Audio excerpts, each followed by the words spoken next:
Gepleýär Azatlyk radiosu. Öýüňizde saglyk hormatly dinleýijiler. Eferde habarlar günnäli bilen men ýogşan anurwan. Türkmen paýtagtynda köçeler süpürmek, seýilgäklaryň arassaçylygyny üpçün etmek we baglara seretmek bilen meşgullanýan aýal gyzlar az ýoýunlarynyň ýakynlaşmagy bilen işi uzun ýaşyl köýnekli çykmaly edildi. Köçe süpürýän aýallaryň beriniň azatlygyny habarçysyna aýtmagyna görä, olara bu köýnekleri ölçeglerini alyp jemaat hojalygy gurulugynyň gurulşan tikinçilik firmasyna bahasyn sentýabr aýynyň aýlyklaryndan tutmak şerti bilen tikip beripdirler. Gelin ýyllaryň käberiniň pul tygşytlamak maksady bilen diýilýän ýaşyl matany bağlardan alyp köýnegi özleriniň tikinmek barada eden haýyşy bolanok diýen bir sözde ret edilipdir.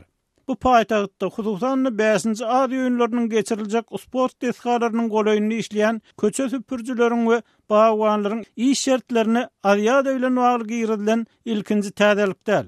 Bundan 2 ay çemesi öň olaryň işe çykýan wagty 1 sagat 7-den daňdan sagat 3-e 4-e geçirildi diýip yerli çeşmeler habar berýär. Aýdylmagyna görä bu aýal gyzlardan şäheriň protokol köçeleri diýilýänleri süýse bilen süpürmek talap edilýär. Aşgabatda köçeler tot-todunsyz arassalýan ýürüýten maşinler we tehnikalar ýeterlik kem bolsa, näme üçindir soňky 2 aýyň dowamynda protokol köçeleri olaryň ýany ýollaryny, trotuarlary süpürmek, tämirlemek işkem şol aýal gyzlaryň üstüne ýüklendi diýip adynyň aýdylmalygyny isleýän Aşgabatly Tinçi Azatlyk radiosyna gurrun berdi. Ýöne yerli tinçiler soňky 2-3 günde ýüze çykan ýagdaýyň hasy geň görnänligini, sport deskalarynyň töweregini näki ýollaryň we parklaryň arassaçylygyny esewan edýän aýal gyzlaryň odalky iş eşigine däli eýtem toýly wagtyny işleýänligini, üstüne olaryň ýüzlerini günden we tot-todandan goramagynyň hem gadagan edilenligini aýdýarlar. Maglumat üçin aýdylsa, az ýoýunlarynyň sport ýarşlarynyň geçmeli deskalary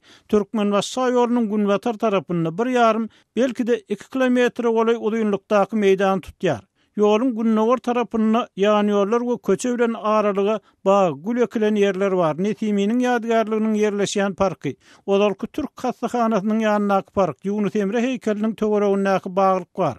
Täze düzgüne laýyklykda egerde köçe süpürýän işçi durmuşa çykan bolsa, ol uzun ýaşyl köýnekli we başy gyýňaşly bolmaly. Durmuşa çykmadyk gyýy bolsa, ak gülli ýaşyl ýaglykly bolmaly. Ýüzüňi ýapmak gadagan, aýagyňdaky ayakkap hem gelçikli ayakkap bolmaly diýip işçileriň bir azatlygyň habarçysy bilen söhbetdeşlikde aýtdy. Ýene bir göze dürtülýän täzelik bolsa, sport deskalarynyň töweregini işleýän tämirlik işgärläriniň arasynda çen bilen 30-dan ýokary ýaşdaky işçiler inni ýok.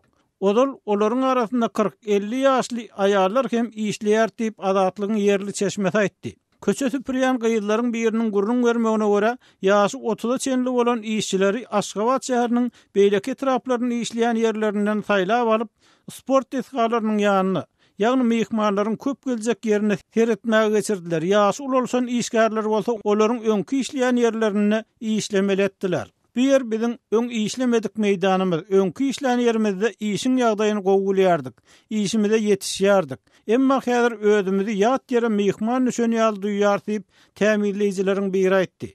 Azatlyk bilen söhbetdeş bolan tämirleýijileriň ýene biri ýylgyryp, özleriniň toýly basyna işledilmeginiň sebäbini düşünýändigini, ýolbaşçylaryň Aziýada gelen mehmanlarda Türkmenistan bir baý ýurt, köçede işleýän tämirlik işgärleri hem gowgu ýenýär diýen pikir döretmekden ibaratdygyny aýtdy.